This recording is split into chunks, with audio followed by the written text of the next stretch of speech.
নির্বাচনের আগে বিএনপি থেকে একসাথে পদত্যাগ করলেন ২৪ নেতাকর্মী। সবাই মিলে যোগ দিলেন বাংলাদেশ জামায়াতে ইসলামীতে।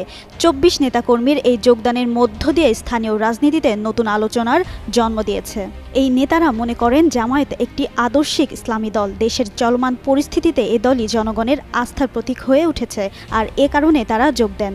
শেরপুরের নকলা উপজেলার চন্দ্রকোনা ইউনিয়নের জামায়াত মনোনীত চেয়ারম্যান পদপ্রার্থী ফয়জুর রহমান ফিরোজের উপস্থিতিতে বিএনপির ২৪ নেতাকর্মী ও সমর্থক আনুষ্ঠানিকভাবে জামায়াতে যোগ দেন। তারা কয়েক মাস আগে থেকেই জামায়াতের সঙ্গে যোগাযোগ করছিলেন। নিয়ম অনুযায়ী তাদের সহযোগী সদস্য পদ দেওয়া হয়েছে বলে জানান উপজেলা জামায়াতের আমির গোলাম সারোয়ার।